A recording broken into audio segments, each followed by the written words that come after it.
Daniela vai me orientando, se está bom, se não está. Vou te orientar. Mas quem sou eu para te orientar, Vera? Pelo amor de Deus. É isso, por favor. Vai aparecer na tua tela ali alguma coisa que está gravando, você tem que pôr aqui para continuar. Eu tenho que colocar, continua, né? Isso, daí está tudo certo. Pronto. Tá. Isso. Então, nós estamos já com 29 pessoas que estão ali, a gente vamos começando, que daí vão entrando as próximas, né? Uhum. Então, eu quero dar boa noite para a Vera, que nós ficamos... Esse início sempre, acho que é início de teatro, início de qualquer apresentação, início de palestra, a gente está sempre nessa tensão para que tudo dê certo, e eu acho que isso é aqui sensação. Meus alfarrábios. Pois é, mas isso é sinônimo de responsabilidade, né? Quando a gente é muito responsável, a gente quer que dê tudo certo, quer que tudo seja perfeito. Clemim fica tão aperreado aqui, né? E eu, como eu sou desesperada, aí eu termino desacalmando o que é calmo. Mas agora já dá para a gente ficar mais tranquilo. Está tudo, áudio funcionando, vídeo funcionando, slide funcionando. Agora eu tenho que agradecer muito para a Vera, né, que se dispôs a estar conosco hoje. Nós já fizemos uma palestra no Combrasa, que foi muito bacana, foi sensacional. Fizemos uma outra depois juntas, e foi assim, um acréscimo muito grande conhecer a Vera e trabalhar com ela. Eu acho que é uma coisa assim, fantástica a gente poder dividir nesse Brasil tão longo, né, com pessoas que a gente não tem esse contato tão de perto. Então, a Vera é doutora em História pela Universidade Federal de Pernambuco, né, é mestre em Sociologia e graduada em Ciências Sociais. Ela é professora adjunta da Universidade Católica de Pernambuco, e eu sei que ela tem uma preocupação enorme com esses alunos, que a gente fica tentando que a Vera se disponha a trabalhar com a gente, e ela tem prova para corrigir, ela tem aluna, ela tem não sei das quantas, né? É tanta coisa que ela está preocupada com os alunos de fazer o trabalho. Enquanto não entrou os diazinhos de férias, ela não pôde marcar com a gente. Então, ela coordena um grupo de estudos de altas habilidades e superdotação, humanismo e cidadania, né? Nessa mesma universidade, desenvolve estudos na área da sociologia da educação, né? Se eu disser alguma coisa errada, você me corrige. Sociologia da cultura, memória coletiva e altas habilidades e superdotação.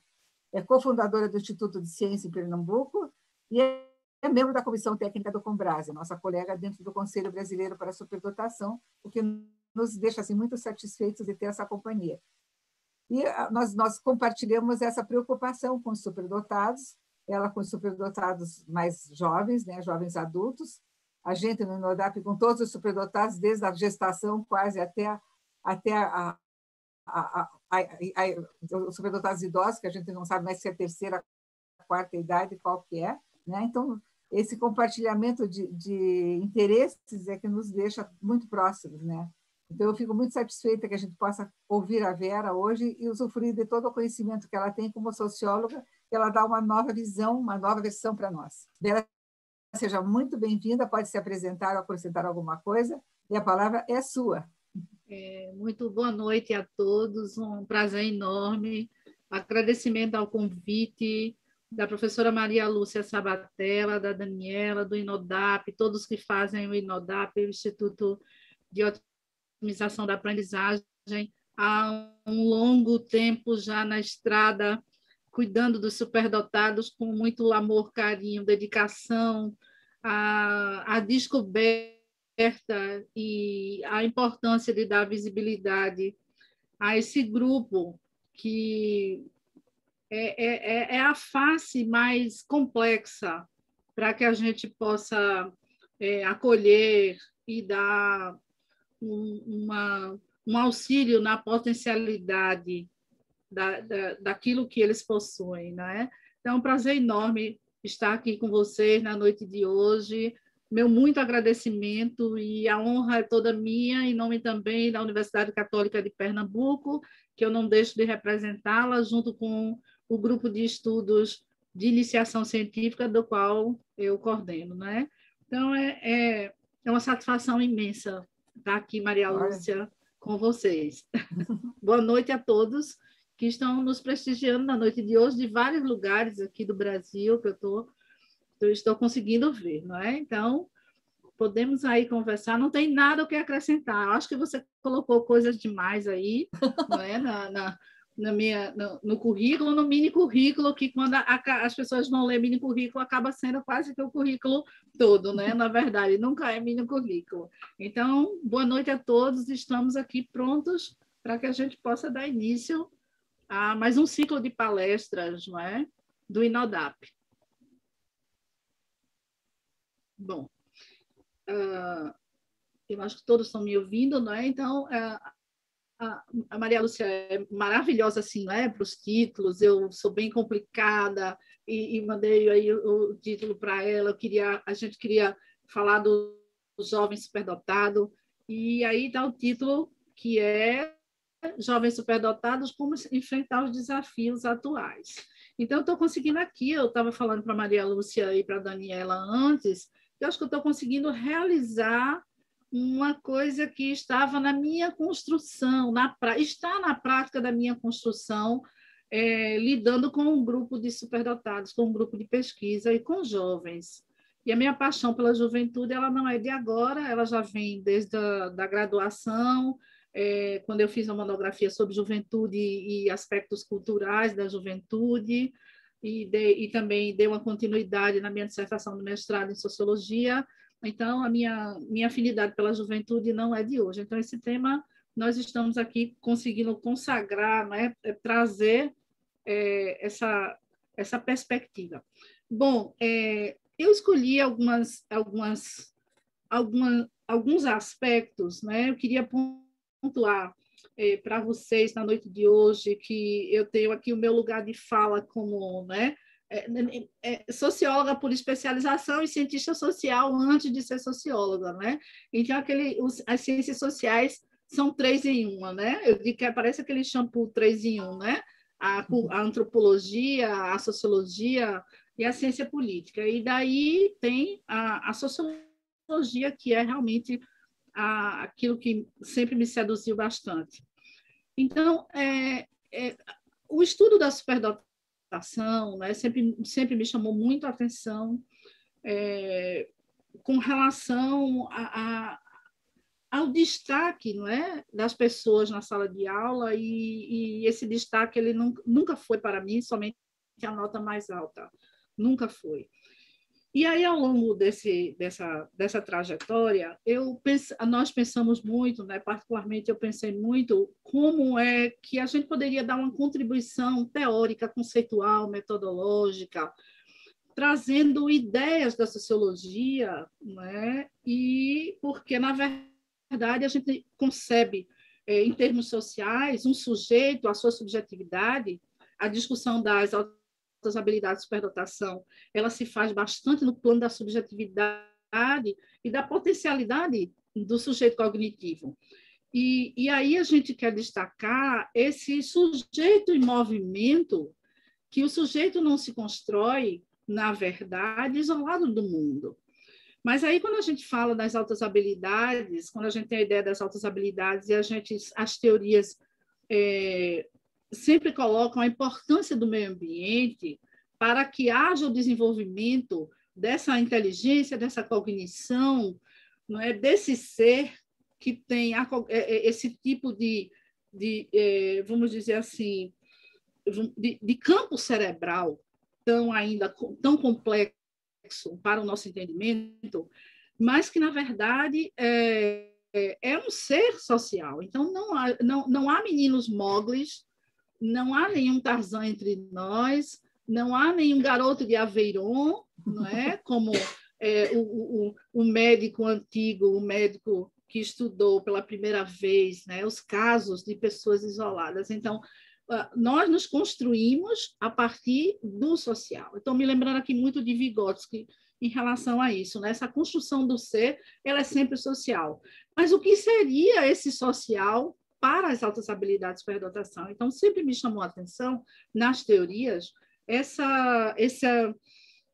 ambiente e essa cultura que se fala tanto que tem um papel preponderante na inteligência e que parece que falta ou a gente precisa discutir que tipo de ambiente o superdotado se encontra, que tipo de sociedade, que tipo de cultura. Então, partindo desse princípio, eu vou aqui trazer, na noite de hoje, 3 perspectivas sociológicas e 2 perspectivas da psicologia cognitiva, conhecidas já de todos vocês no campo da superdotação. Então, aqui eu escolhi essas perspectivas, não é? São 5 perspectivas. A primeira, nós estamos trabalhando bastante, como eu também sou da área de história, nós trabalhamos bastante a construção, a compreensão da sociedade a partir dos sujeitos como sujeitos históricos. Então, aí o Max Weber, a gente tem os tipos ideais, a mentalidade cultural. O que é isso na prática da discussão da superdotação que a gente vem fazendo aqui? Nós vamos até a história, fazemos uma interpretação da história da ciência, trazemos esses tipos, fazemos o que a gente chama de uma hermenêutica da interpretação desses sujeitos e tentamos trazer esses sujeitos, comparar com esses sujeitos da contemporaneidade. Então, mais ou menos, a gente vai tentar fazer isso aqui, e aí a gente tem os tipos ideais, que são construções, não é?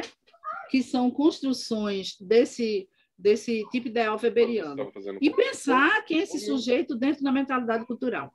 Nós temos aí uma ideia que foi colocada na palestra já, né, no card, sobre a questão da pós-modernidade. Então, a sociedade que a gente se encontra é uma sociedade planetária, é uma sociedade interconectada, é uma sociedade pós-industrial, e nós estamos inseridos nessa sociedade que ela não é só nossa, nós estamos vamos dizer assim, interdependente de outras sociedades mais do que nunca, por conta da comunicação. Nós temos aí uma ideia, não é? Uma teoria sobre sentimento, ideia e vontade, que aí mais adiante a gente vai explicar. Eu trago também aqui agora a questão do Gardner, das inteligências múltiplas, e o Resule aí com o modelo comportamental. Então, podemos passar, não é? Aí para a gente ver essas perspectivas teóricas de um pouquinho separada. Eu vou tentar avançar aqui. Bom, eu coloquei primeiro, não é, esses aspectos teórico-conceituais da psicologia cognitiva que todos nós conhecemos.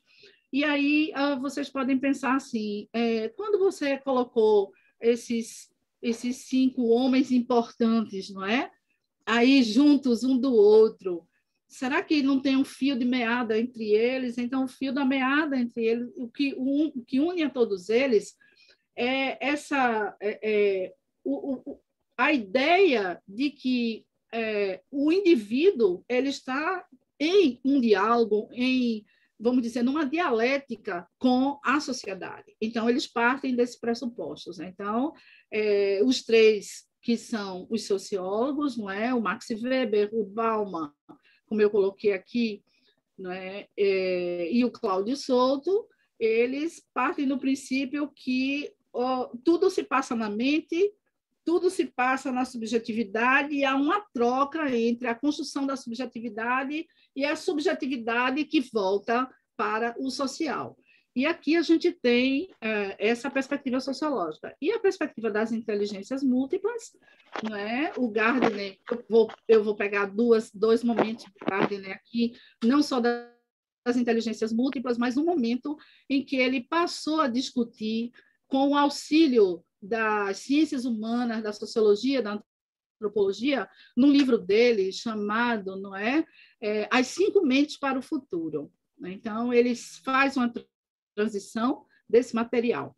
E o modelo comportamental. Então, podemos passar aí eles, né? Podemos passar aqui aquilo que eu já falei, o Max Weber, aqui são as perspectivas teóricos conceituais da sociologia, que na noite de hoje eu vou tentar, não é, trazer aqui, juntar esse material para que a gente pense que sujeito, jovem, superdotado, em que sociedade ele se encontra, não é?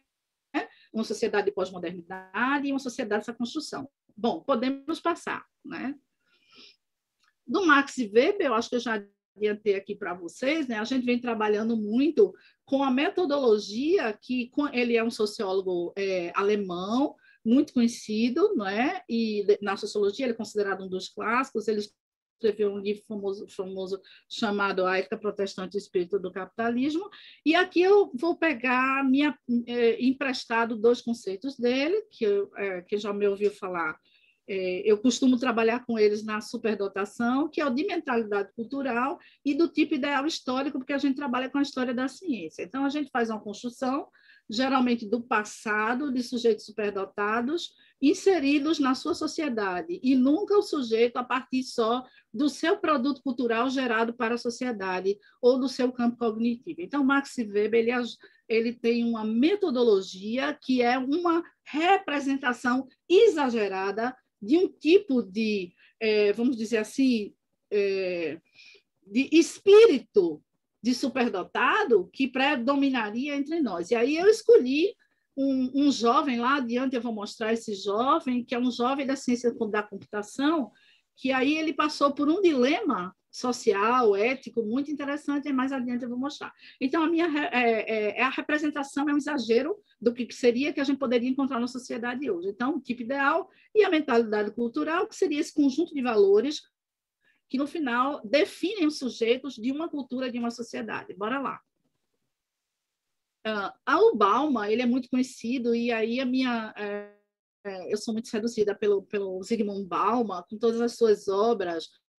Então, a gente tem aí mais de 30 livros do Bauman publicados no Brasil, não é? Ele é um sociólogo e um filósofo polonês, ele é de família judia, não é? Ele assistiu e passou todos aqueles percalços do Holocausto e faleceu quase aos 90, com um pouco mais de 90 anos, né? E ele se alistou no Exército Vermelho, então ele passou por todos aqueles percalços do nazismo, né?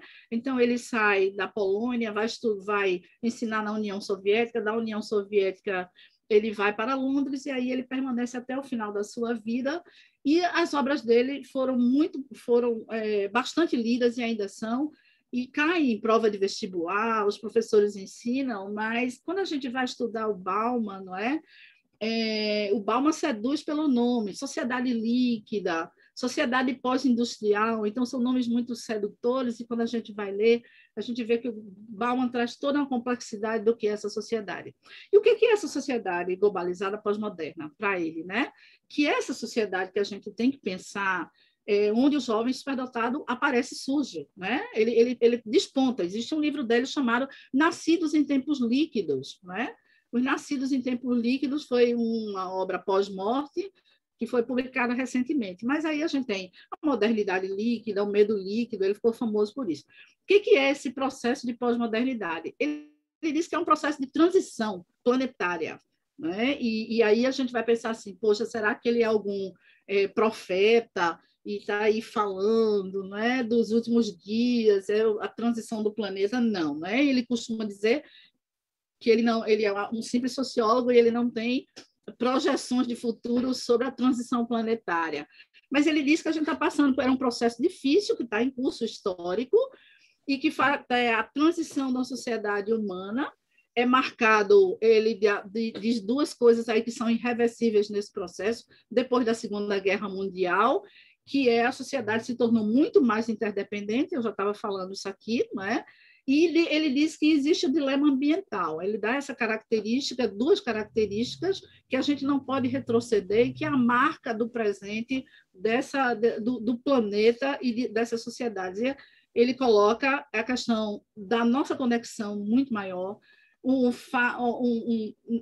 Nós estamos em uma sociedade onde as nossas ações podem repercutir do outro lado do planeta, não é?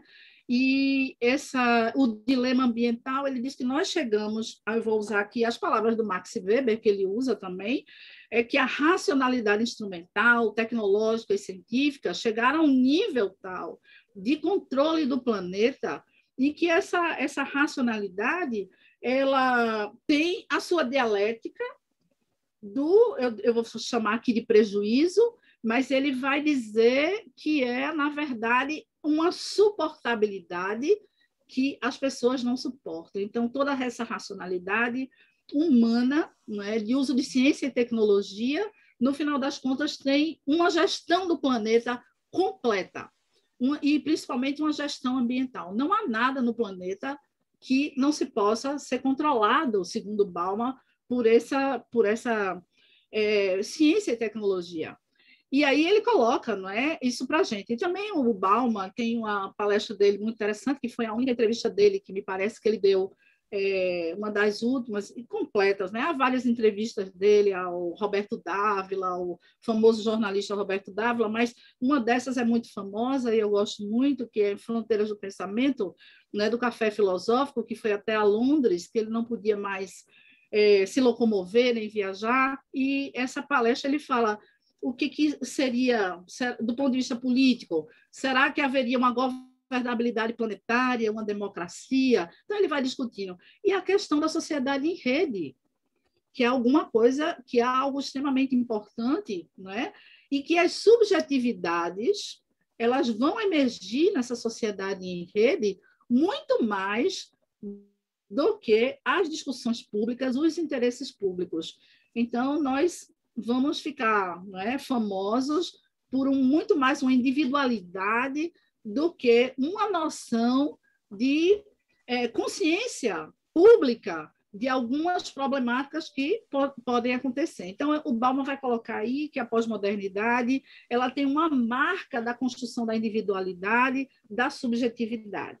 Então, bom, podemos passar aí, eu acho que do Bauman, dessa característica. Eu trouxe aqui também um outro senhor, não é? Assim, muito simpático também, ele é um pernambucano, ele está com 90 anos, ele foi meu orientador de mestrado, doutorado, eu tenho um carinho enorme por ele, ele é um homem muito conhecido fora do Brasil e ele tem uma teoria muito particular.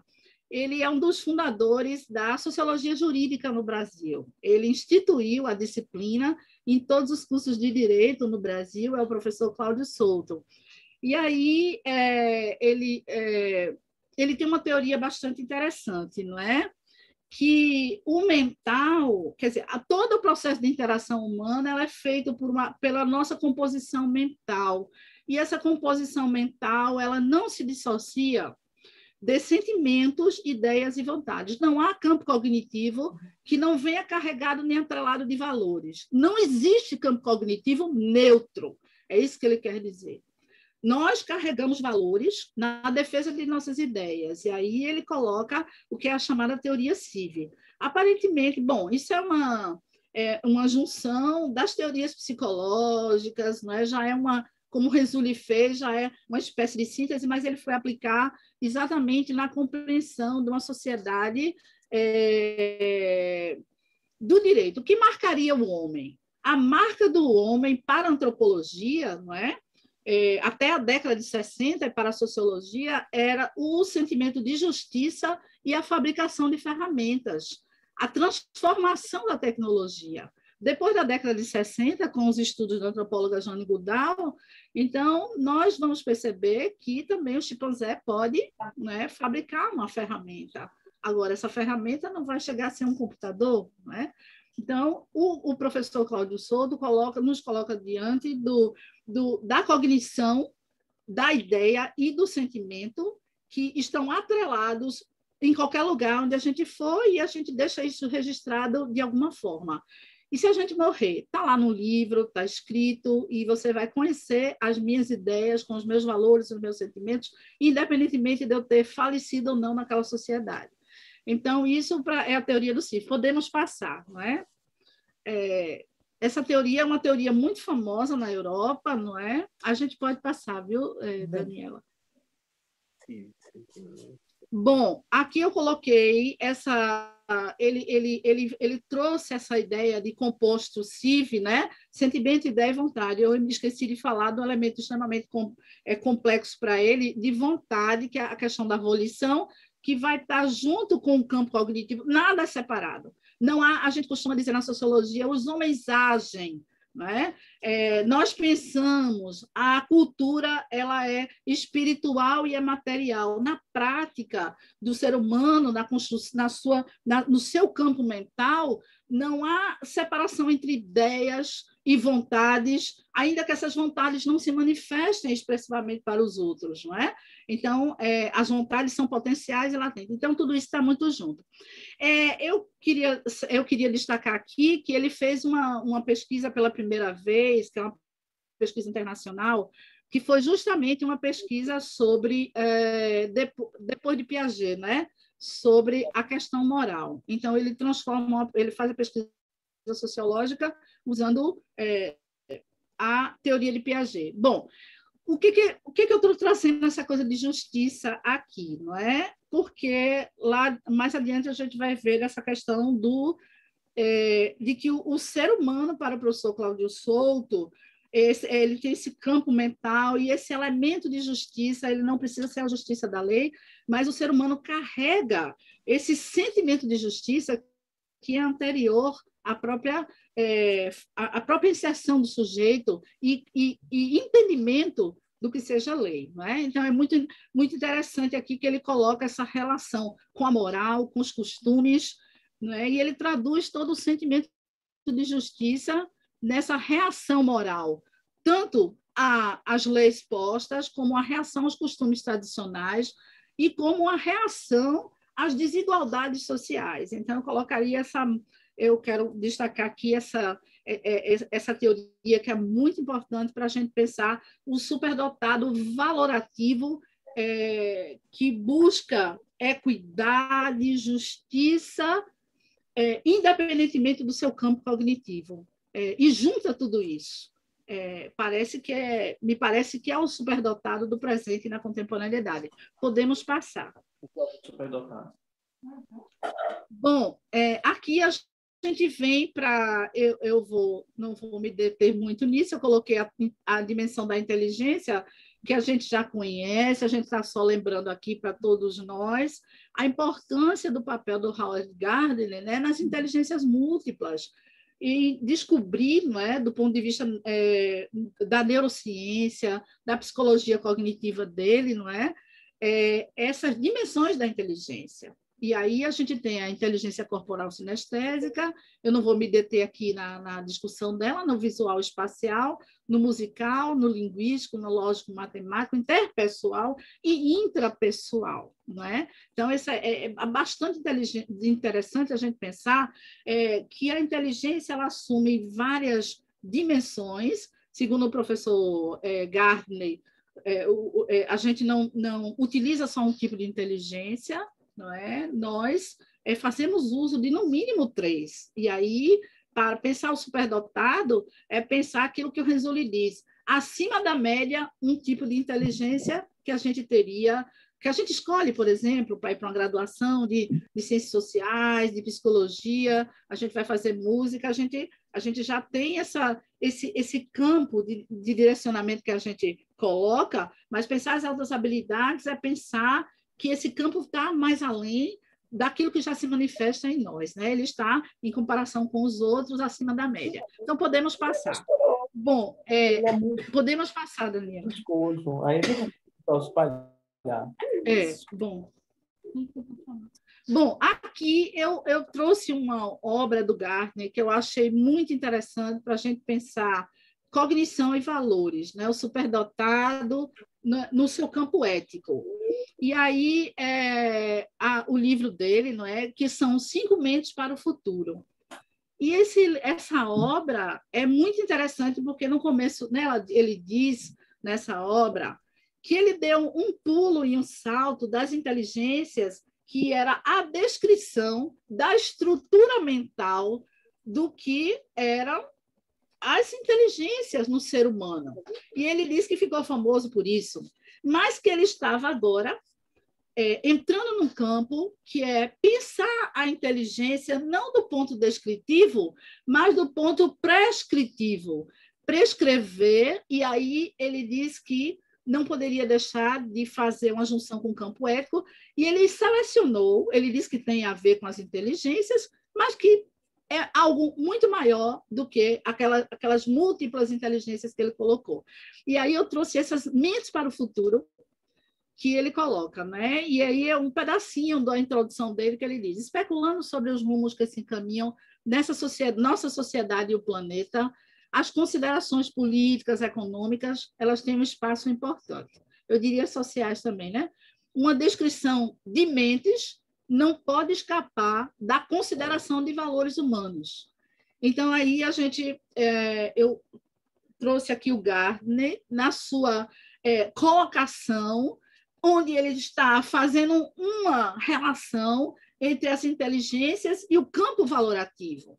E aí ele coloca 5 mentes. Aí ele diz que é preciso dominar o futuro. Ele coloca muito isso no campo do trabalho, no campo pragmático.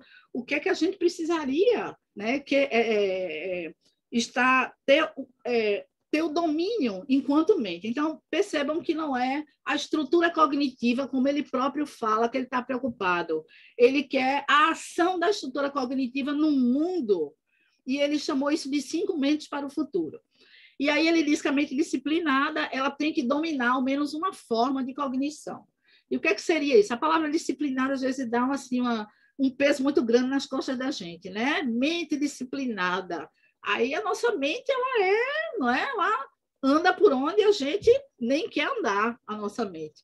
Mas ele diz que é o sentido de disciplinado que ele dá, que pode ser uma disciplina acadêmica, uma profissão. Então, na verdade, não é só a gente fazer alguma coisa que é acadêmica, e aí a gente ficou muito treinado naquilo, e aí a gente já é uma expertise naquilo que é o acadêmico. Não, pode ser alguém que fez da sua profissão, de um ofício, da sua arte, que dominou tão bem aquilo cognitivo, que aquilo, na verdade, se tornou uma disciplina para ele próprio.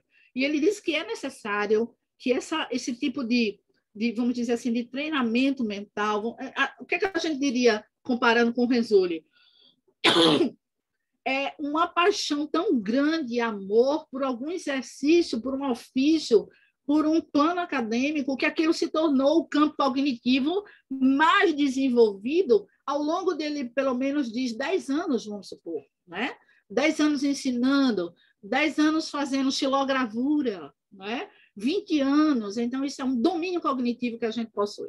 E ele diz que isso é necessário para o futuro. A mente sintetizadora. A gente já conhece a mente sintetizadora, não é? Que seria tá dentro do campo da cognição. Ele dá 3 mentes, que são 3 mentes cognitivas, três modelos de mentes cognitivas e 2 que são relacionadas ao mundo. E a mente sintetizadora é receber informações de diversos pontos, avaliar essas informações, reunir, e essa síntese ela tem que servir para quem sintetiza e tem que servir para o mundo lá fora. Então, ele coloca que essa é uma capacidade, não é, importantíssima e valiosa, porque a síntese não tem que valer para você só.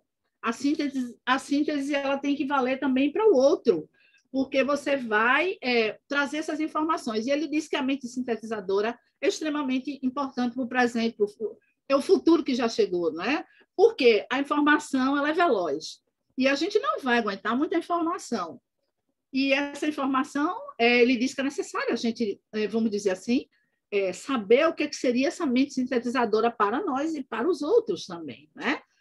Pessoas prolixas, assim, feito eu, tem que ter um treinamento muito grande na mente sintetizadora, né? Podemos passar, Daniela. Aí vem a terceira mente, na próxima, né? Que o Gardner coloca aí. A mente criadora. Ele diz que a mente criadora, nós já sabemos, né, pelo conceito de criatividade, mas ele está colocando, né, a criatividade é uma mente criadora.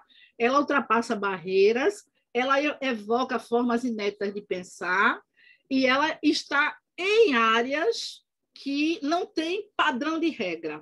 Então, eu coloquei aqui, acrescentei, o campo da sensibilidade e da imaginação vai, não é, aonde a gente deixar. E ele diz que a mente criadora ela não está presa ainda numa rotulação, numa regra. Isso é necessário, ele acha importante. A mente respeitosa, aí ele coloca as 2 mentes, que são as mentes que têm a relação com a sociedade e com o social, porque as outras 3 estão no campo cognitivo. Mas essas 2, ele fala de mente respeitosa. O que seria isso? Que é necessário ter uma mente que acolha diferenças entre os seres humanos, entre os grupos humanos, e que busca tentar entender, uma espécie de altruísmo que ele aí coloca para a gente pensar, uma empatia, né? E ele diz que vem a mente ética, que é um conceito mais abstrato, e que, no final das contas, a mente ética, a mente respeitosa, ela é prática. A mente respeitosa é prática. Eu tenho que conviver no trabalho com pessoas que têm diferenças de ideias. Eu tenho que conviver na escola, não é? Mas a mente respeitosa, ela é prática. Eu tenho que conciliar, respeitar os outros. Agora, a mente ética é mais abstrata. A gente vai questionar a natureza, ele coloca muito o plano do trabalho no futuro, né? A gente vai questionar, será que é útil fazer esse trabalho? Será que posso, não é? Será que devo permanecer servindo dessa forma só porque tenho que ganhar dinheiro? Então, ele coloca aí as necessidades da sociedade, os desejos do indivíduo e um contraponto para a gente não ter que cumprir propósitos que, vamos dizer assim, destoem da própria consciência. Então, algo mais complicado. Então, essas são as 5 mentes para o futuro que a gente poderia pensar aqui, pensando que o superdotado possivelmente precise dessas 5 mentes para o futuro, né? Para o presente também. Então, bora lá. Podemos passar. Bom, aqui tem um modelo do Renzulli, que é o modelo comportamental, o que é uma pessoa superdotada, né? Então, tem habilidade acima da média, comprometimento com a tarefa e criatividade. Podemos passar, Daniela. A gente pode passar aí. Podemos. Bom, eu peguei aqui, tentei destrinchar essas coisas baseado no material da professora Soraya Napoleão Freitas, né, da Suzana Pérez, com essas questões aí ligadas a, vamos dizer assim, rapidamente, características gerais, aprender rapidamente, apreciar a leitura, ter senso de humor. Então, as altas habilidades, qual é o papel do Renzulli para a gente, a importância? Ele traz o comportamento geral do que é um superdotado. E aqui, características gerais, perfeccionismo, destacar-se no desempenho, né? Pelo menos em 1 ou 4 áreas, apresentar princípios éticos e morais. Eu estou enfatizando muito esses princípios éticos e morais aqui, porque eu quero trazer o superdotado do presente envolvido nos dilemas morais. Certo? Habilidade acima da média, ele detém muitas informações, apresenta, às vezes, boas notas em sala de aula, tem um pensamento abstrato, adaptação fácil a novas situações, a criatividade, a gente já viu ali um pouco na mente criadora, e essa questão da inconformidade, querer enfrentar desafios, não é? Então, aqui a gente tem mais essas características. Bom, podemos passar, né? Bom, dito isso, que é dessa delonga, né, desses homens que eles podem compor aí o nosso raciocínio, a gente agora tem que pensar qual é a realidade do jovem brasileiro, né? Ele vai ter que ter 5 mentes, ele vai ter que, né, colocar as potencialidades dele do comportamento superdotado para fora. O Gardner diz que no mundo do trabalho ele vai ter que ter que ser respeitoso. Então, as 5 mentes do futuro estão colocadas aí. O professor Cláudio Souto diz que o mental, o elemento, né, é um sentimento de justiça, de senso de justiça, é a marca da mente humana, sempre envolvida em valores. E aí a gente faz a pergunta, e os jovens superdotados? Né? Quem são eles? Aliás, os jovens... Então, tem uma pesquisa aqui da Fundação Getúlio Vargas, que ela foi dado o resultado esse ano de 91, mas até a elaboração dela do ano passado. Jovens, educação, trabalho, projeções populacionais. Então, vamos passar um pouquinho mais adiante, alguns dados rápidos, porque a gente sai dessas concepções teóricas, conceituais, e a gente cai na realidade. E qual é a realidade, não é? Nós temos 47 milhões de jovens no Brasil. Nós temos na faixa de 200 milhões de habitantes no Brasil. Então, isso chega aí a ser um quarto de população de jovens. E essa população jovem, de 2002 para cá, ela teve o seu boom, com 52 milhões, e agora ela está diminuindo um pouco, essa população jovem, e a gente, no Brasil, a gente está seguindo a tendência de, pelo menos, alguns países, vários países, mais de 200 países, que estão diminuindo a sua população jovem. Então, aí a gente tem a janela de oportunidade, não é? De 0 a 30 anos. O que é o jovem? Do ponto de vista do estatuto, existe um estatuto da juventude, o estatuto da juventude coloca que a população jovem vai de 15 anos a 29 anos. Então, um pouquinho depois da puberdade, e a gente teria uma pessoa de quase 30 anos dentro do conceito de juventude, né? Então, essa perspectiva, vamos dizer assim, etária. Quando a gente vai pensar nas discussões sociológicas, antropológicas, a idade ela é importante, a faixa etária, mas há elementos, né, que compõem essa caracterização dessa faixa etária. Então, aqui a Fundação Getúlio Vargas diz que há juventudes e juventudes, e não uma juventude, por conta dessas diferenciações. Podemos passar, Daniela, o choque de realidade. O choque de realidade vem aí agora, né? A gente tem um índice que esse patamar de jovens, eles estão um índice de Gini que mede, não é? Que mede a desigualdade de renda, não é? Então ele vem colocando para a gente, então até seria uma desigualdade muito alta, né? O número 1 e descendo para 1 menos desigualdade, e é a questão da desigualdade de renda. Então, o jovem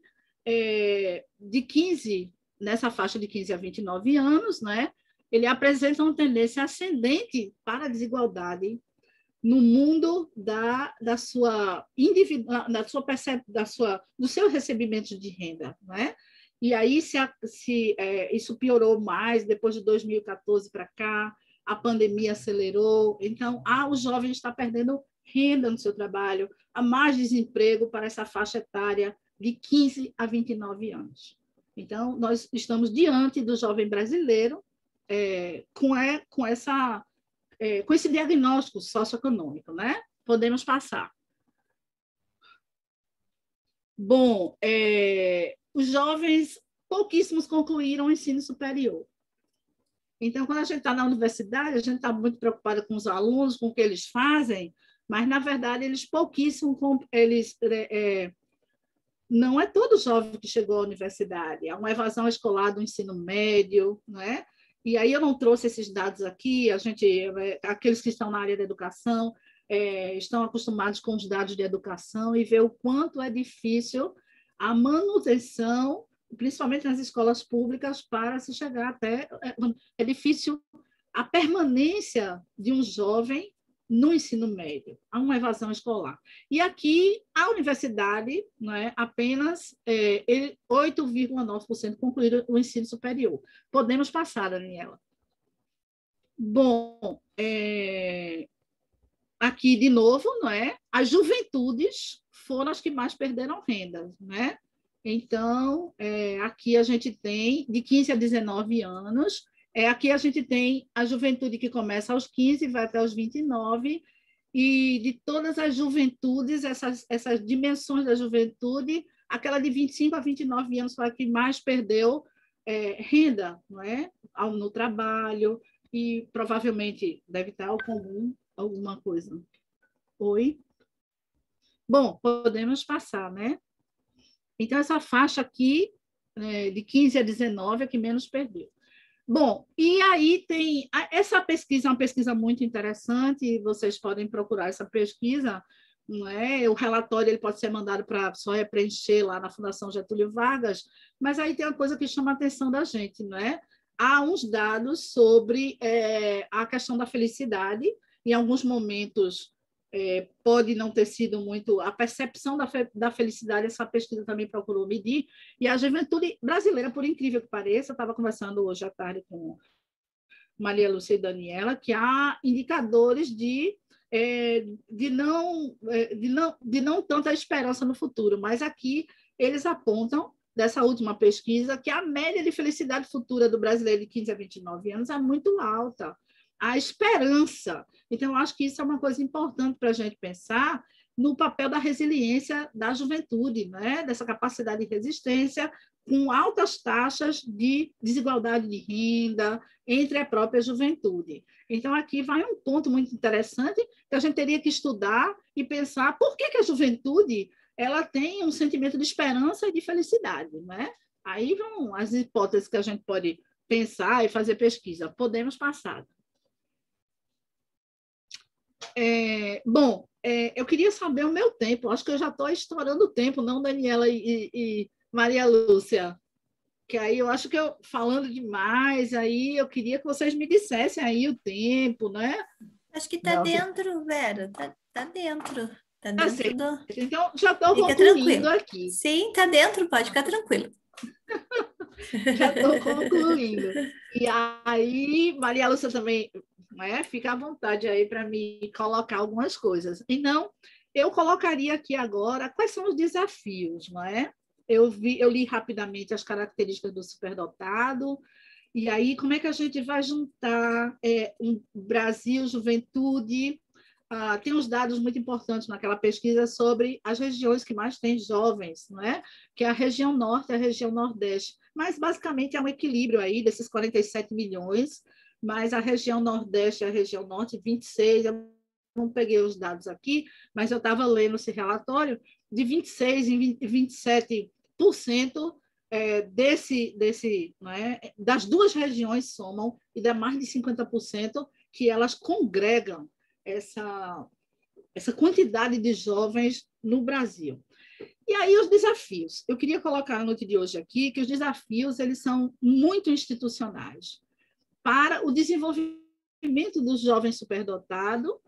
Eles são muitos. Eu não esqueci a subjetividade. Não pense que eu esqueci a subjetividade. Aquilo que o jovem superdotado pode fazer numa sociedade complexa como a nossa, desigualdade de renda, não é? Numa sociedade em que pouquíssimas pessoas, pouquíssimos jovens chegaram até a universidade, não é? Porque a gente fica feliz quando a gente está falando dos jovens superdotados na universidade, mas aí a gente vê aquele, sei lá, 13 mil alunos numa universidade, a minha, né? A minha tem muitos alunos, 30 mil alunos numa universidade pública, vários alunos. Aí a gente fica, poxa, quantos alunos? Mas quando a gente vai pensar em termos da quantidade de jovens que acessaram a universidade, eles são muito poucos.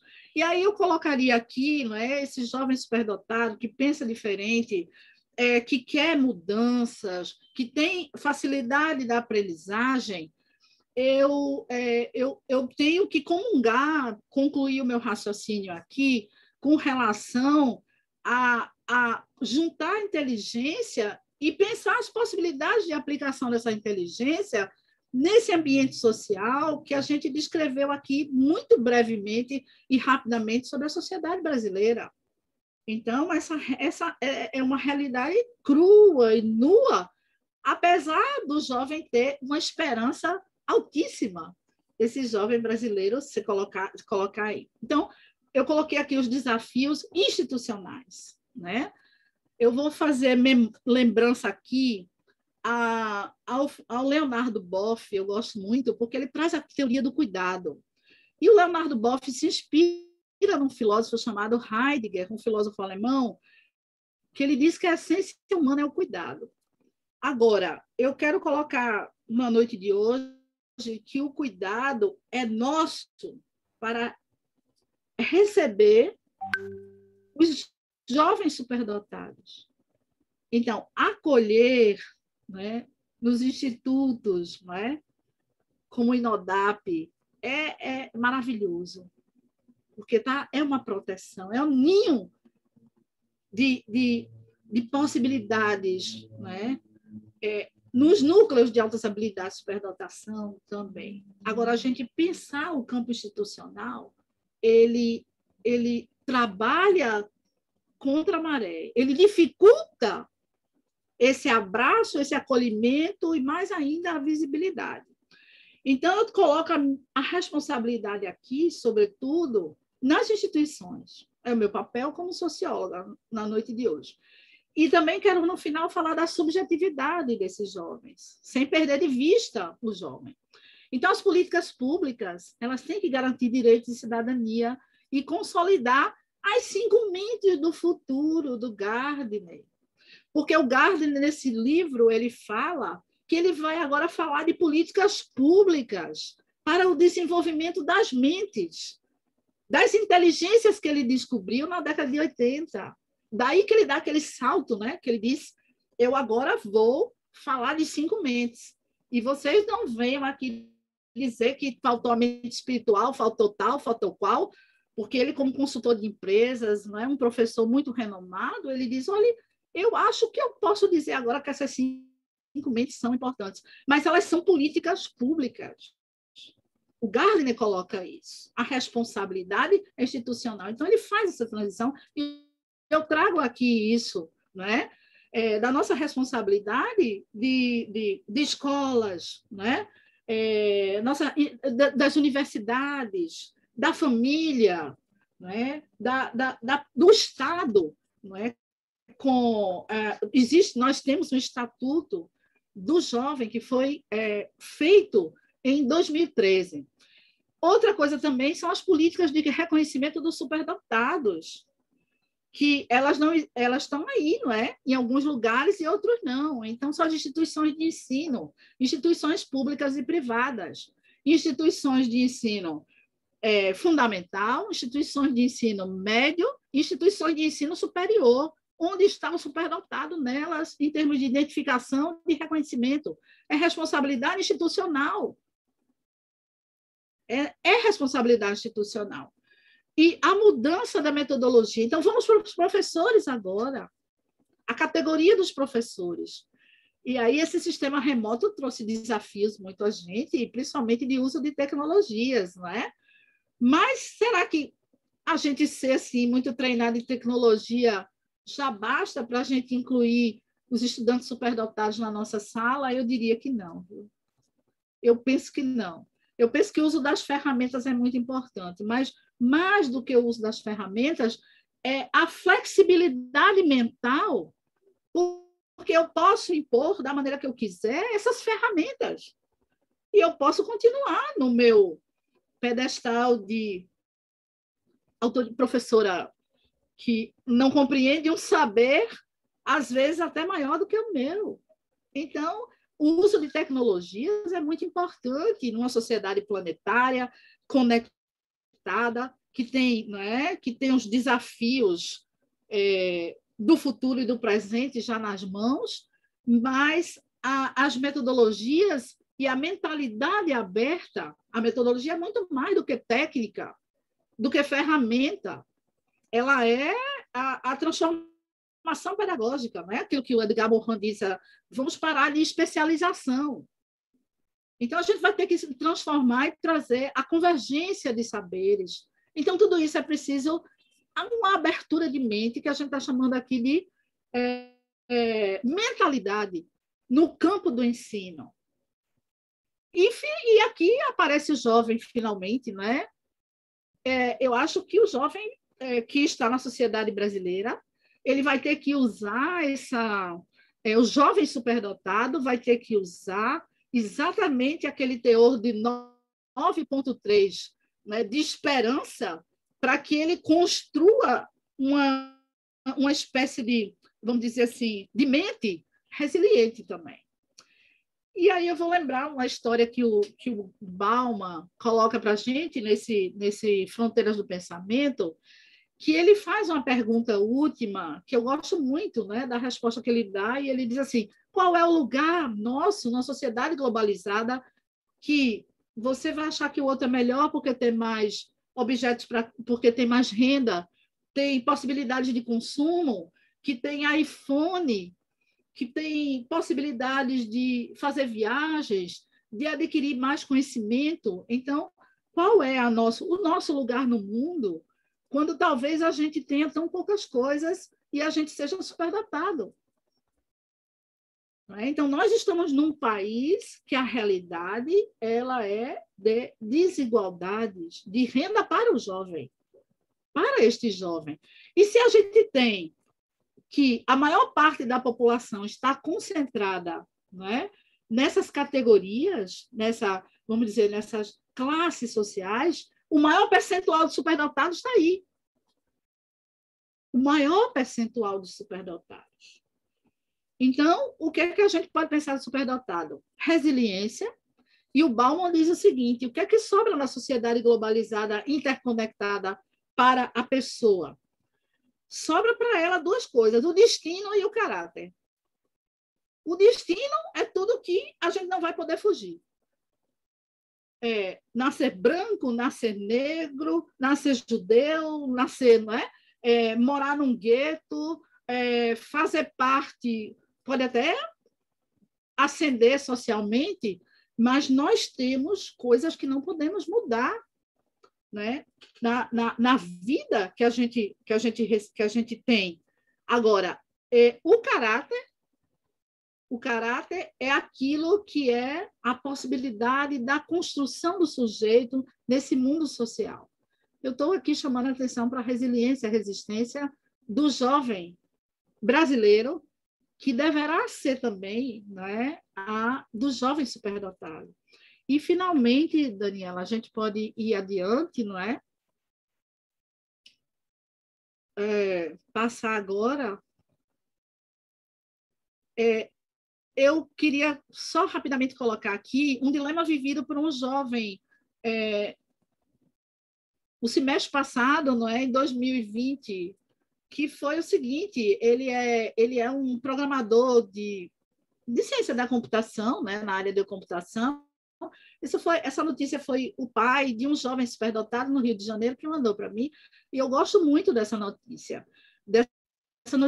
E aí ele é viciado em games no ensino médio, e o Schiffman, ele sofreu bullying porque ele recusou uma proposta que ele fez um site de acompanhamento do Covid-19, ele criou esse site, acompanhamento real em vários países, né? E esse site, ele, no final das contas, ele rejeitou aí tem 700 milhões de visitas, 8 milhões de dólares, ele rejeitou e não quis vender o site.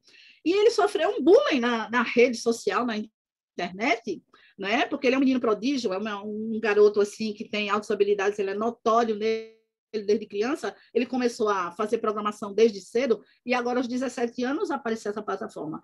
E, inclusive, Daniela pode passar, inclusive eu acho que ele foi convidado aí, né, pelo Bill Gates para vender a plataforma dele e trabalhar. Sim, e aí ele sofreu memes, ele diz aqui, né?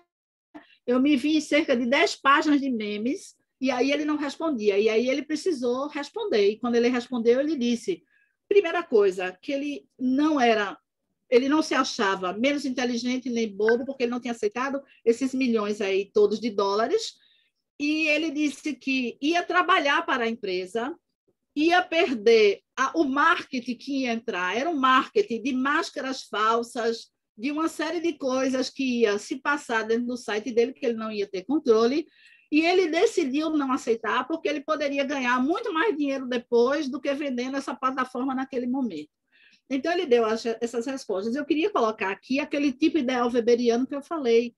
Então, isso poderia a gente dizer que é uma representação de um jovem superdotado que está imerso numa sociedade conectada, que ele gera produtos, que ele não está na universidade, que ele rompe as barreiras da criação e da imaginação, e ele está num dilema moral e ético, e ele resolve rapidinho. Não quero 8 milhões de dólares.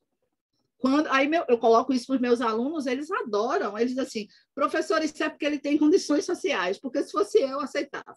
Se fosse eu, aceitaria os 8 milhões de dólares, né? Então, eu acho muito lindo o que ele está fazendo, mas eu aceitaria. Mas, vejam, por mais condição econômica que ele tenha na vida, 8 milhões é sedutor, vamos e convenhamos, 8 milhões de dólares é sedutor. E ele decidiu, junto com a família, o pai é médico, eu acho que um dos dois é biólogo, outro é médico, que aquele site ia ser completamente desvirtuado por um marketing, não é? Que não seguiria a filosofia do site, que era ser gratuito para todos no mundo inteiro. Então, eu acho que a gente está diante, né? Eu diria que aí a representação de um tipo ideal exagerado, né? Que a gente vai encontrar na sociedade do presente, conectada, globalizada, gerando produtos para o mundo inteiro. Eu costumo dizer aos meus alunos o seguinte: não pense que fazer uma monografia é para vocês ou para a universidade. Ela é planetária, porque vai estar na biblioteca, que a biblioteca está em parceria com várias bibliotecas internacionais. Então, o seu trabalho vai ser lido por todo mundo, não é por mim, nem pela universidade, não. Ele agora é planetário, então a gente tem que trabalhar para o planeta, não tem que trabalhar só para a gente, né? Então, nós somos esses seres planetários, aprovado aí. E, finalmente, eu queria aqui colocar, para terminar, eu acho que eu não é, fui muito cansativa, não é? Que a síntese dos desafios para o superdotado é enfrentar uma mentalidade sociocultural consumista, não é? É uma mentalidade que vai dizer assim: olha, você é bobo porque está perdendo nosso dinheiro, não é? E que não está pronta para o paradigma do superdotado. O paradigma do superdotado não é cognitivo apenas, ele é moral, ele é ético. Esse é o paradigma do superdotado. Então, aquilo que o Gardner diz para a gente, a inteligência é a descrição do que está no campo cognitivo, mas ela é feita para a vida. E a gente está vendo aí que o superdotado tem os dilemas para enfrentar nessa sociedade, não é? Onde ele está à frente. Eu queria agora passar mais adiante, esse é o desafio principal do superdotado e não das instituições, né? Eu queria que, se pudesse, Daniela, colocar o áudio de um jovem, não é? Que ele é orientado por a gente aqui no Instituto de Ciência, que o nosso instituto é virtual, não é feito de vocês, não é? Ele é virtual. E aí eu perguntei para ele assim, de ontem para hoje, ele mandou esse áudio e eu perguntei: quais são as 3 preocupações suas, não é? Na contemporaneidade como superdotado. Ele colocou na terceira pessoa, mas eu fiz a pergunta para ele: quais seriam as 3 preocupações do superdotado nos dias de hoje? E se der para ouvir, Daniela, eu prometo que acabou por aí.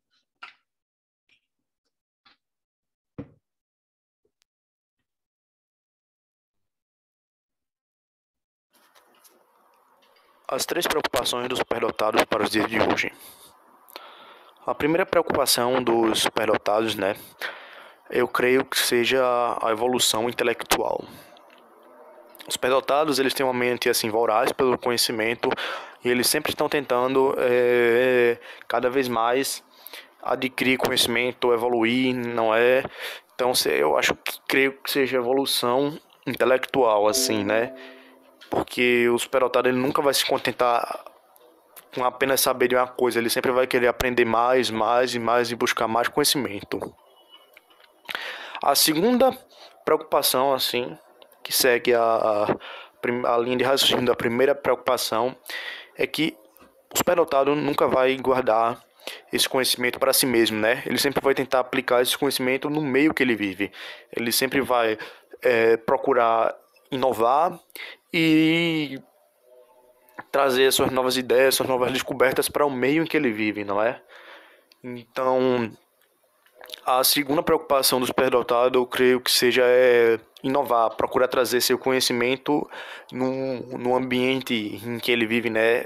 E seja lá qual for a área de conhecimento dele, né? Se for na área das ciências, das artes, da filosofia, da matemática, não é? E a terceira preocupação do superdotado, assim, a gente sabe que novas ideias, as pessoas têm dificuldade de abraçar novas ideias, né? A história já deu vários exemplos pra gente. Então aí nós temos filósofos, né, e pensadores que foram assassinados por expressar suas ideias. Tivemos assim artistas que tiveram seu trabalho zombado, seu trabalho escrachado, não é? Então, assim, eu creio que assim, o superdotado, muitas vezes, quando ele vem apresentar suas ideias naquele meio, elas não vão ser bem recebidas, porque elas não vão ser bem recebidas, né? Então, acho que a preocupação do superdotado, além de inovar o meio em que ele vive, é criar naquele meio um ambiente onde novas ideias elas possam ser recebidas, não é? Para que as gerações futuras não passem o mesmo que o superdotado passou nas gerações anteriores, né? Então, assim, eu acho que essas são as três preocupações fundamentais do superdotado.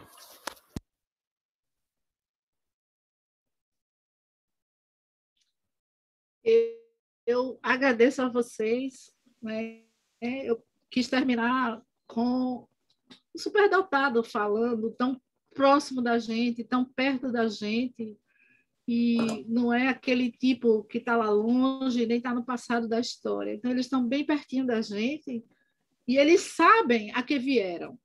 E os seus dilemas são morais, não são só cognitivos, e é a questão do ambiente, né? Que ambiente a gente tem para a gente cuidar do superdotado. Então, eu acho que esse jovem resumiu aí um pouco daquilo que eu penso e que eles pensam e que todos nós pensamos com relação à superdotação. Então, um abraço para vocês, minha gratidão e pela paciência, não é? De na noite de hoje a gente poder colocar essas ideias aqui nesse espaço. Maria Lúcia e Daniela e Nodap. Imagine. Muita gratidão. Olha, Vera, a gente tem. O pessoal aí está se elogiando, que queriam ser cansativos assim como você, né? Então, tem algumas coisas no chat que são bem legais. Mas eu queria dizer uma coisa, Vera. Assim, você fazer com que as pessoas pensem, reflitam, que você deu um embasamento teórico, que foi assim sensacional, muito gostoso, muito bom da gente estar revendo isso. Mas quando você colocou dos desafios, é uma coisa que me vem todos os dias e cada vez, quanto mais a gente está trilhando esse caminho e estudando, você vai vendo o quanto a gente não evolui no mesmo ritmo do que a gente estuda, né? A gente está estudando, mas assim as ações em favor do superdotado são muito mais lentas. Então nós conseguimos alavancar muita coisa, tirar da invisibilidade, mas assim o que está sendo feito em favor deles é muito pequeno ainda. Então, quando você colocou dos desafios, que você falou, né, das políticas que garantam os direitos, tudo bem, a gente tem políticas, a gente pode aprimorar, mas elas existem, né? As políticas de reconhecimento dos superdotados nas instituições, as instituições hoje já recebem a informação, elas já têm nos seus regimentos, as escolas têm no regimento o conhecimento de que precisam. Existem os planos de desenvolvimento individual, os planos educacionais individuais, que são obrigatórios. Então, isso já existe na legislação, já existe na política. Daí, na sequência, seriam as mudanças na metodologia, né, do ensino, a mentalidade dos gestores da educação. O que esses gestores da educação estão fazendo? Eles têm a legislação, eles têm a mudança da política, eles têm o instrumental para fazer, mas por que é tão lento essa aceitação de chegar a um resultado, de abrir mesmo o espaço, como você disse agora, um ambiente, que ambiente nós estamos dando para eles? Nós mais atrapalhamos do que favorecemos, né?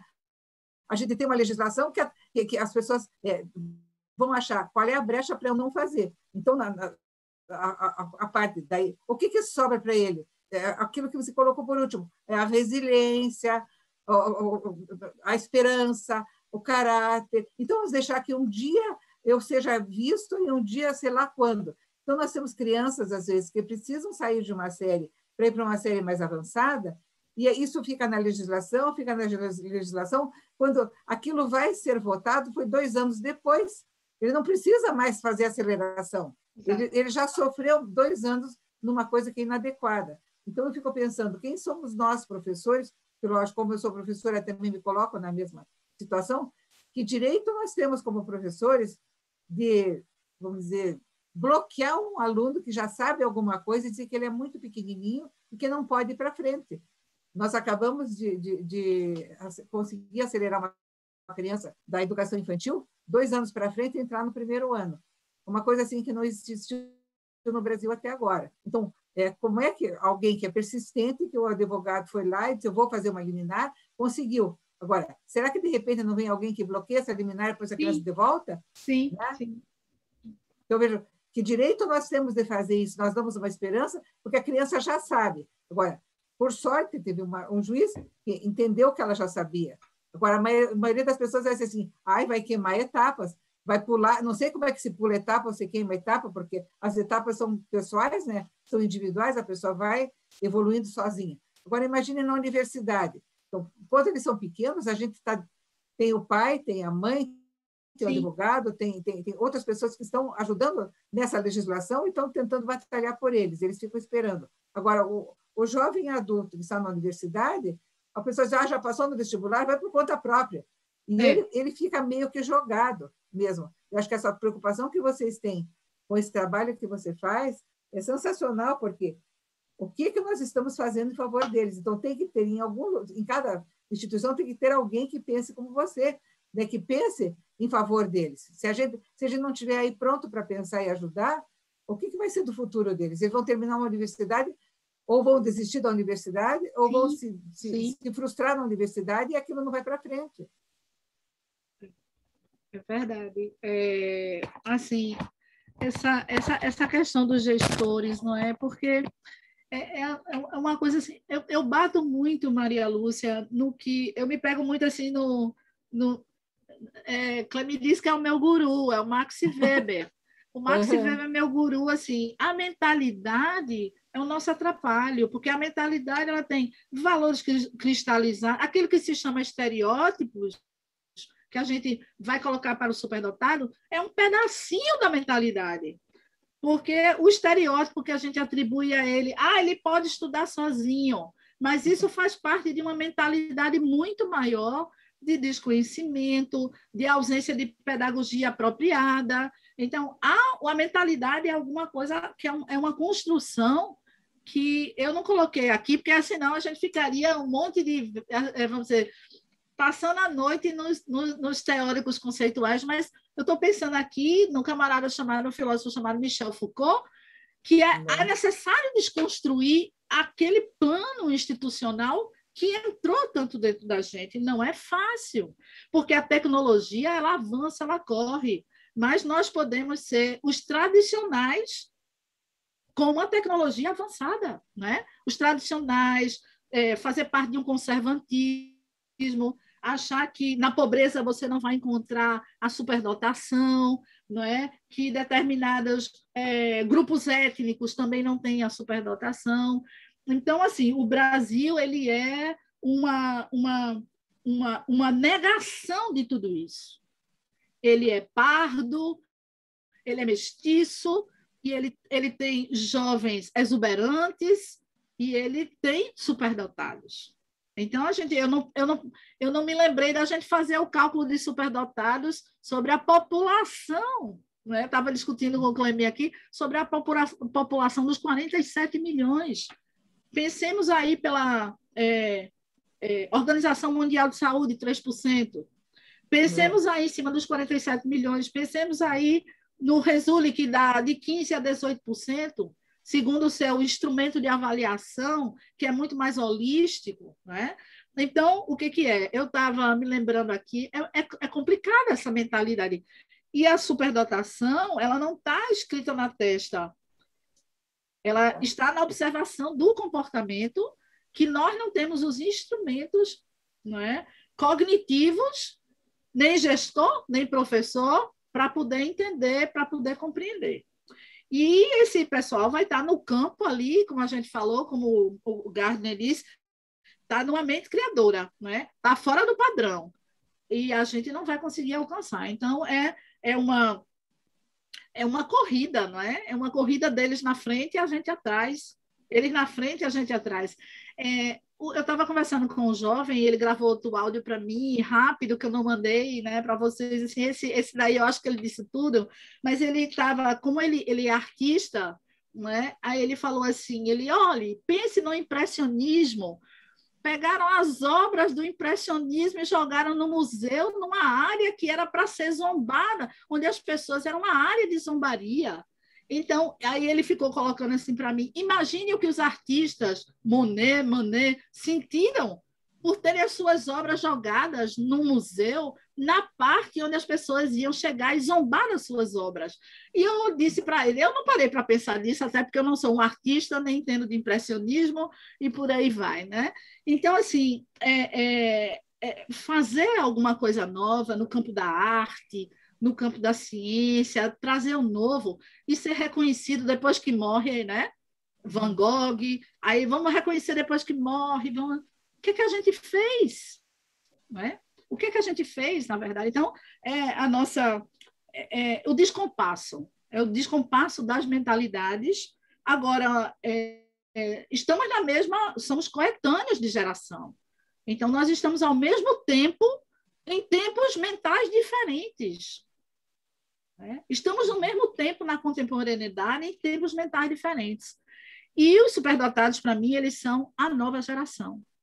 Eles são uma nova geração que se caracterizam pelas possibilidades de exercitar, de desafiar e colocar essas posturas éticas. Não vou querer 8 milhões se eu posso ganhar 16 amanhã.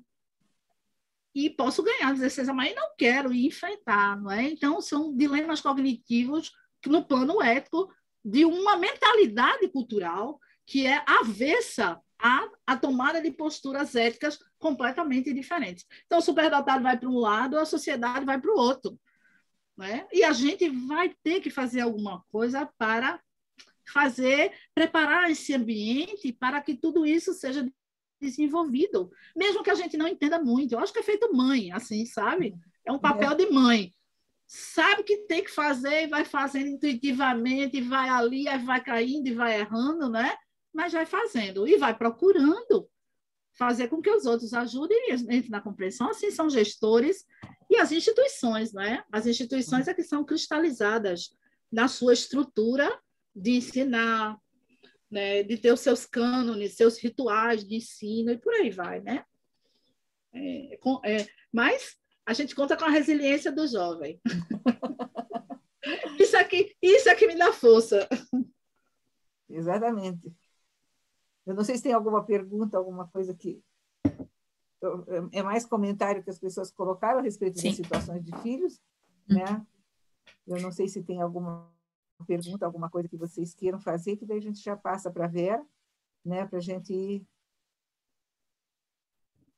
Mas, assim, esse estresse que faz a família adoecer, porque realmente as famílias, quando se envolvem na situação dos filhos, de repente todo mundo fica envolvido e essa tensão é muito grande, né, de tentar resolver.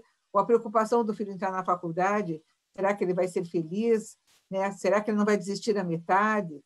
Porque quando é pequeno não pode desistir, né? Então, ele fica doente, ele inventa uma porção de coisas para não ir para a aula. Agora, quando é adulto, eles não vão mais. E como é que nós, pais, vamos dizer assim, o que eu faço agora? Não posso obrigar, né? Então, a gente vê muita desistência, realmente, da universidade, ou começa um curso, daí acha que não é bem aquele, daí então eu vou fazer um outro, porque quem sabe ali que eu não gostei do curso. Não, eu não gostei porque é a mesma rotina, porque eu não estou sendo enxergado, que eu estou tentando fazer coisa que não é para eu fazer nesse momento, que eu não gosto, né? E qualquer uma pergunta... Desculpe, Maria Lúcia. Não, é que tem uma pergunta sobre a universidade aqui da Elisana. Existe algum programa nas universidades federais para eles, né? Se existem programas nas universidades. E ela perguntou da federal aqui do Paraná também, eu acredito que ela seja daqui. Mas existe, assim, Vera, programas olha, nível federal? Eu não... a notícia que eu tenho de um programa consolidado, não é? Na verdade, é da Universidade Federal do Paraná, me parece com a professora Laura Sereta, não é? Então, assim, das lives que eu já assisti, das coisas por exemplo, o despreparo da universidade, eu estava assistindo uma live com ela, para entrar um jovem com 13 anos de idade, onde a universidade correu toda. Então, assim, como é que a gente vai estar preparado para um garoto com essa idade? Que até me chamou muita atenção o caso que ela narrou, não é? Ele não tinha dinheiro para ir para a universidade, a mãe não tinha como pagar passagens para chegar até a universidade, e a universidade se mobilizou. Ela, mãe desempregada, então arranjaram um emprego na universidade. A mãe não queria deixar o filho ir para a universidade, porque ela achava que o filho ia se perder na universidade. Então, qual mundo novo era aquele para uma criança superdotada que entrou na universidade? E aí ela contava esse dilema não dizia exatamente isso. Não é só para cuidar da cognição que a universidade tem que estar pronta, ela tem que cuidar do plano emocional, ela tem que saber como vai acolher. Então, me parece que a Universidade Federal do Paraná ela tem essa experiência com a identificação. Agora, a Universidade Federal Fluminense tem o curso para superdotados. Eu tenho ido para lá e tenho dado algum curso para os pais, né? E assim, eles não têm feito a identificação, eles já vêm identificados. E a professora Cristina Delu, que está lá na Universidade Federal Fluminense, ela teve, por um tempo, tem a escola de inclusão, onde ela, durante muito tempo, não é?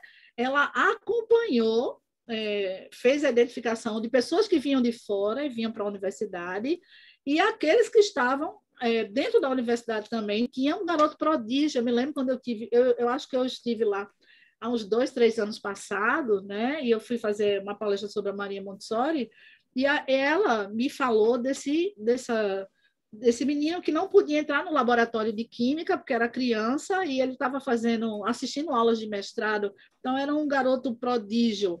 E ele não entendia as brincadeiras dos adultos e dos professores, e a professora estava tentando, eu acho que ela se recorda disso, a professora Cristina Delu, ela estava tentando dar uma consciência educacional aos professores, porque eles não podiam ter aquele tipo de atitude, porque a criança era criança e estava ali. Então, ele não entrava no laboratório. Então, vejam quanta complexidade, né, a universidade de receber, não é? Os superdotados e... existem grupos de estudo, não é, pelas universidades, a Universidade Federal Fluminense, que eu tenho maior contato com ela, então tem lá o DIES, que é um grupo que realmente estuda. Agora, eles têm o curso de férias para superdotados. Então, as universidades públicas têm uma responsabilidade muito grande, né? As universidades públicas, eu estou numa universidade privada, aqui em Pernambuco, nós somos a única universidade, a gente não faz identificação, não faz o atendimento, né? A gente precisaria de um corpo técnico para isso, mas a gente tem um grupo de pesquisa. No grupo de pesquisa, os alunos eles se identificam e sabem, e se conhecem, e chegam a se reconhecer, né, que são. Então, a gente tem um estudo e tem uma perspectiva de pensar a inteligência dentro desse campo ético que o Gardner já traz para a gente, que o Cláudio Souto coloca como campo mental, valorativo, de justiça, de equidade, não é? E a gente tenta, eu digo sempre no meu grupo, deixem a competição fora daqui, porque a competição é um modelo que vai nos destruir enquanto superdotados, porque eu vou apagar o outro superdotado que está junto de mim. Não é o fato de ter vários superdotados juntos que a gente vai ser feliz. É realmente a construção de uma inteligência colaborativa, cooperativa, diferenciada, para poder a gente atuar no mundo. Senão, a gente vai ser só intelectual e mais nada, né? Tem uma pergunta aqui, Vera, do Jerry. Qual o objetivo e as vantagens na prática de haver o Cadastro Nacional para Superdotação? Diretamente é a questão da política pública. É uma sociedade que ela tenha respeito pelos seus cidadãos. Primeiro que tudo, ela faz censo, né? Ela não pode deixar de ter um censo, um cadastro, né? Então, a gente lembrando das histórias bíblicas, a gente lembra, né, que Jesus foi perseguido por causa de um censo, lá 2000 anos atrás, né? Porque estava sendo contado, né? Há uma passagem lá, os romanos tinham a conta exata os seus cidadãos e não cidadãos, onde eles estavam, onde eles se encontravam. Então, a gente ter uma identificação e ter um cadastro, necessariamente, eu diria assim, que pode ser que na prática a gente não realize numa velocidade as coisas que a gente poderia realizar numa instituição, mas a gente poderia cobrar, do ponto de vista público, não é? Que a gente tivesse investimentos para o superdotado nas instituições. Então, a gente não tem um cadastro, significa que a gente não tem responsabilidade estatal, que a gente não tem responsabilidade, enquanto cidadania, de garantir que a gente vai poder, não é, transitar com esse superdotado, vendo para onde ele vai. Por exemplo, a Olimpíada Brasileira de Matemática das escolas públicas, ela acompanha os seus medalhistas até a universidade, né? E ela fez uma parceria com a empresa privada, que era a TIM, não me lembro eu não sei ainda se a TIM tem essa parceria, e aí, veja, o Estado, junto com a parceria privada, então, acompanha. Então, os medalhistas que saíam do ensino médio da Olimpíada Brasileira das Escolas Públicas, né, Olimpíada Brasileira de Matemática das Escolas Públicas, recebiam uma bolsa para frequentar a universidade, ficar na universidade, eu acho que era de R$ 1.200 essa bolsa. Então, veja, quando a gente tem uma responsabilidade cidadã, esses são os medalhistas, não é? Mas os medalhistas são pessoas que têm altas habilidades de superdotação em matemática, as altas habilidades. Então, não precisa ser que tudo saia dos nossos impostos, mas a que a gente tenha uma cidadania de responsabilidade com conhecimento, que isso vai reverter e vai voltar para a gente. Eles não precisam migrar para outros lugares. Então, identificar, cadastrar, enviar como política pública significa responsabilidade da sociedade, que foge àquela responsabilidade localizada, mas é uma responsabilidade estatal, né? Das instituições do Estado. Tem mais uma pergunta aqui. Deixa eu só subir aqui. É da Lisiane. A Lisiane é psicopedagoga lá do Inodap, Vera. E ela tem uma pergunta para você. Estamos num processo de mudança no ensino médio. Vocês acham que esse novo modelo irá contribuir para a educação do superdotado, com a escolha dos itinerários formativos? Eu não cheguei a ler o programa, não é? Tenho muita superficialidade com relação a isso. Mas o Clemi anda lendo muitas coisas sobre isso e a gente discute aqui e ali, não é? Então, o enxugamento, me parece, não é? De várias disciplinas, de alguma coisa sendo conduzida. Eu venho pensando muito em todas essas coisas. O que a gente precisa para a gente ser uma mente, como diz o Gardner, né? Precisamos de sintetizar. A mente sintetizadora. E a mente sintetizadora, será que ela tem que anular todas as formas de conhecimento para que ela seja canalizada para poucos e alguns conhecimentos? Eu acho que é uma pergunta. Sem conhecer, né? As modificações do ensino médio todas estão de perto. Eu estou no ensino superior, mas eu tenho visto assim diretores de escola, né, discutirem nas redes e fazerem a defesa disso.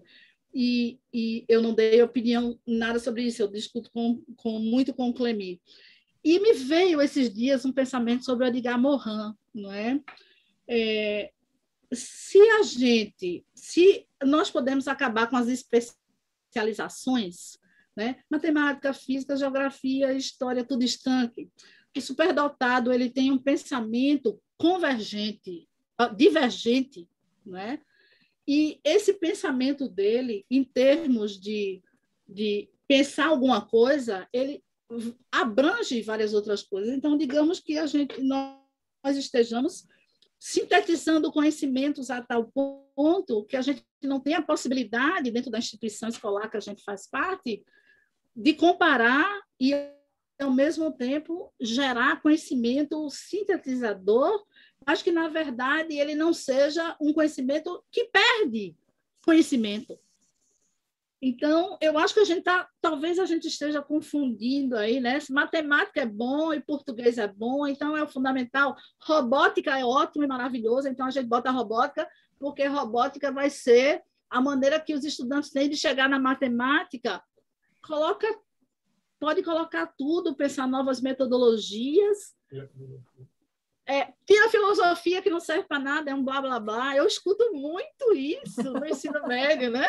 Filosofia, eu boto a mão na minha cabeça, o que seria de mim sem a filosofia? Eu não seria crítica de mim mesma sem a filosofia, né?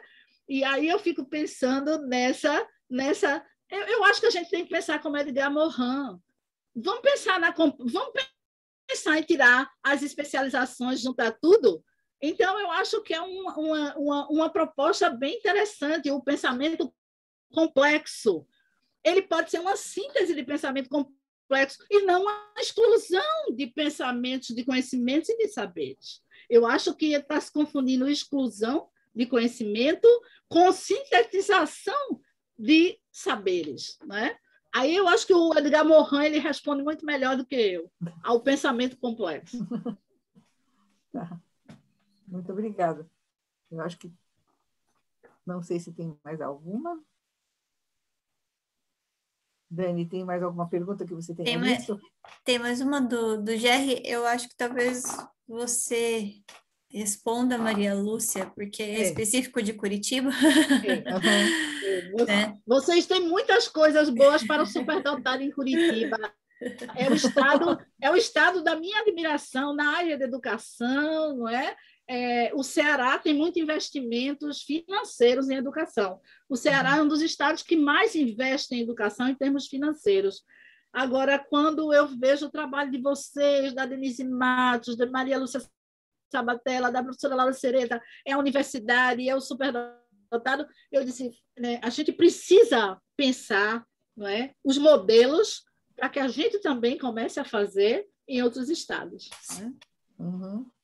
Certeza, eu não sei. Com certeza. Não, a pergunta dele é: em Curitiba existem grupos ou programas, projetos de enriquecimento para superdotados? É Maria Lúcia, né? É Maria Lúcia. Bom, acho que a gente tem vários grupos. Agora, com a pandemia, os grupos ficaram muito reduzidos ao WhatsApp, né? Então, os grupos que estavam se formando com crianças ou com jovens, ou esses grupos de enriquecimento que normalmente começaram nas salas de recurso, né, no Paraná, a gente viu que, infelizmente, com a pandemia, a coisa ficou assim meio que isolada. A gente está tentando no Enodap recomeçar com esse trabalho individualizado, primeiro, de reinserção social, porque as crianças estão sofrendo demais com essa parte desse isolamento, que nós não isolamos a criança de uma situação de saúde, nós isolamos de tudo que era bom para ela, né? E deixamos ela com uma carga muito pesada de dificuldades e de ansiedade, porque os pais dizem assim, eu não vejo televisão, eu não deixo meus filhos verem. Não, eles estão participando, e superdotado, ele não precisa nem ver, ele fareja, e se você pensar um pouquinho alto, ele já está sabendo que a gente está preocupado. Então, quer dizer, aquele superdotado que tem que ficar longe dos avós, ou que, de repente, os avós faleceram, ou alguém faleceu muito próximo. Então, eles estão muito... A saúde mental dessas crianças e dos jovens está muito abalada. Então, nós estamos tentamos fazer esse grupo de alfanúmeros, que é o grupo de trabalho com alfabetização, porque eu não acredito muito na alfabetização online, né? Eu acho que é muito difícil esse momento, que é um momento muito afetivo da alfabetização, um momento crucial para o início da aprendizagem da criança, ele tem que ter alguém perto, né? Essa proximidade. Então, nós começamos com alfanúmeros e com um estudo independente, que é um dos sonhos do Enodap, é sempre ter um mentor, alguém, acho que é como a Vera também tem feito isso, quer dizer, uma mentoria de alguém que ajude essa criança ou esse jovem a ir mais além de um conteúdo que ele goste e que ele precisa aprofundar. E que hoje, infelizmente, se antes a escola já estava com dificuldade de acompanhar esse jovem e essa criança no aprofundamento, hoje a escola está fazendo o básico para que todo mundo tenha, assim, pelo menos, alguma noção do que seria aquele ano escolar. E os professores estão se virando em 10, né, para conseguir fazer coisas que eles nunca foram obrigados a fazer, nunca, não tinham também essa habilidade. Nós começamos a fazer coisas online, nós fizemos mini curso, fizemos grupos de pais, grupo de adulto, fizemos, além das palestras, né? E eu fiquei presa em casa, eu sempre digo que do ano passado até o final do ano, eu só não me amarrava no pé da mesa porque não deu, eu não deixei. Senão eu estava amarrada que nem aquela bolinha, assim, né? De peso de preso para não sair de casa. Então, a gente conseguiu fazer muita coisa online, não sendo, vamos dizer, o meu domínio, o meu conforto maior. Nós conseguimos fazer. Então, nós estamos conseguindo fazer. Agora, vamos começar a fazer com 2 crianças cada vez, ou com 2 jovens cada vez, essa reinserção a uma vida social, uma vida de interação pessoal que eles perderam muito. Então, a gente tem tratado. Eu acredito que os grupos que existiam em Curitiba vão continuar agora, vamos dizer, a florescer novamente, a desabrochar, desde que a parte de saúde física seja permitida, né? Porque nós achávamos que no início do ano a gente ia ter essa possibilidade e começamos com bandeira vermelha, coisas que a gente não teve, eu acho que nos outros estados também. Então, nós tivemos muito bloqueio nesse atendimento às crianças, e como eu acho que a Vera deve ter a mesma situação, alguns superdotados adoraram, porque não precisa ir para a escola, ganharam mais tempo, ficou tão mais fácil, né? Agora, outros se sentiram muito confinados, muito prejudicados, porque os pais tiveram de ficar 24 horas dentro de casa também. E nunca os pais ficam 24 horas com seus filhos, né? Tem bebês que com 5 meses, com 6 meses, já estão no berçário, para os pais poderem trabalhar. Então, a gente viu que foi uma pressão muito grande, até agora, das crianças e dos pais. Então, acho que agora nós estamos aprendendo a conviver, e eu acho que esse grupo de jovens e de jovens adultos, e até de adultos que nós vamos fazer também agora, quer dizer, do presencial nós vamos começar, primeiro nós fizemos online, acho que agora o presencial vai começar a ser feito. E eu acho que é essencial para o superdotado que trabalhe em grupo, que ele consiga fazer essa interação com seus pais, os seus pares não etários, mas os seus pares intelectuais. É vital para um superdotado conhecer outros superdotados. Eles só entendem como é que é a vida deles quando eles conhecem o outro, assim, a gente desceu da mesma nave. Às vezes eles dizem assim, a gente desceu da mesma nave. Só que jogaram em cada lugar do Brasil, né? Então, hoje, com a pandemia, a gente conseguiu juntar essas criaturinhas que desceram da mesma nave, e eles estão conversando mais e se conhecendo mais e vendo que há pessoas iguais a eles também. Então, a gente, em grupos, não pode fazer muito mais, nós não vamos fazer muito mais de conhecimento intelectual, porque eles vão quase que sozinhos. Nós fazemos um direcionamento, e eu acho que o trabalho nosso, de quem trabalha com grupo, é normalmente de fazer esse alinhamento, de facilitar para que eles se sintam acolhidos, que eles sintam que pertencem a algum grupo diferenciado e que eles têm o direito de ser diferentes. Eu acho que isso é essencial, e é o que a gente tem tentado que aqui em Curitiba exista, né? Eu acho que até nós vamos começar um grupo de pais agora, novamente, no começo de agosto, e na sequência vamos fazer um novo grupo de adultos com a experiência que a gente tem tido, né, dentro nós vamos estar no 36º grupo de pais, então já dá para saber que, além de pioneiro, ele foi uma experiência de sucesso, e os pais precisam muito dessa orientação, porque normalmente as orientações que a gente recebe, como professor e como pai, é muito dentro de um modelo prévio de que deve ser feito assim. Mas para o superdotado não adianta o deve ser feito assim, porque não serve para ele. Se já na escola não serve, o modelo de paternidade e de maternidade também não vai servir. Então, a gente sabe que tem que ser uma coisa diferenciada. Então, essa orientação para os pais e orientação para os adultos, os jovens adultos, é essencial que eles trabalhem em grupo, né? Não sei se a Vera pensa a mesma coisa. Claro, perfeito. É perfeito. Assim, pai de superdotado é eu tenho tido contato recente com um grupo, né, 2 anos seguidos, e tem sido de uma riqueza, não é? É impressionante de aprender. Eu estou me lembrando de uma coisa que você está falando agora, de uma mãe no Rio de Janeiro, não é? Ela contando para mim, ela é engenheira, e o menino tem uma alta habilidade na área de relações internacionais. Ele tem 9 anos, tinha 9 anos, 11 anos. Ela dizia para mim: eu nunca gostei de museu, nunca fui a museus, e eu aprendi com meu filho a frequentar os museus, a ver as coisas da cidade, a buscar, porque o meu conhecimento era muito, como diz Edgar Morin, né, muito especializado, a gente não se abre, e aí eu aprendi com ele. Então, assim, a disponibilidade para abertura mental, para mim é tudo, né? Para que a gente tenha um pensamento flexível, possa aprender com o outro também, né? Então, eu tenho aprendido muito, sabe, Maria Lúcia? Ah, Eu mas tenho olha, aprendido muito, muito mesmo, né? E continuo aprendendo, né? Continuo aprendendo. Não para, a gente não para de aprender. Evidentemente, você não vai se destituir dos seus graus de saber que alcançou, não é? Então, entretanto, você chegou a ser mestre, doutor, ninguém se destitui disso, mas a gente abre-se, né? Para ver que o outro tem raciocínios pertinentes, que a idade não bate com o corpinho que está ali, não é? E isso é muito bonito, é muito bonito. É mais do que uma idade, é muito mais do que uma idade, né? É isso. olha, a gente fica muito satisfeito. Eu acho assim que vamos deixar a Vera descansar, porque ela passou por uma tensão muito grande, estava morrendo de preocupação. Viu que deu tudo certo, a gente só tem que agradecer por todos esses momentos. Acho que todo mundo ficou muito satisfeito, disse que uma ótima palestra, que é sensacional, né? A live, que nós estamos de parabéns. Então, eu acho, Vera, nós estamos assim extremamente agradecidos.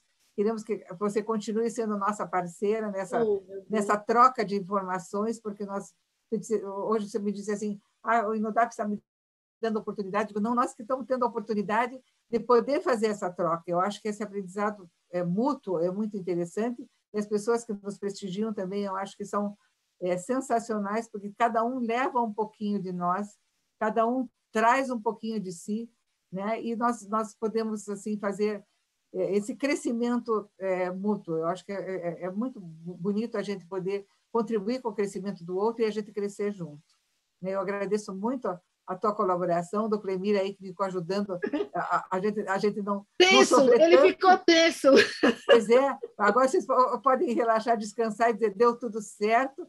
Eu acho que foi um sucesso, só temos que agradecer. E vamos nos preparar para uma próxima, né? Agradecer a Dani, que dá esse nosso suporte técnico aí, que sempre dá tudo certinho com ela. Eu fico desesperada enquanto ela não entra, e a gente fica sempre assim, com essa preocupação, porque a gente, como eu disse, nós trabalhamos numa equipe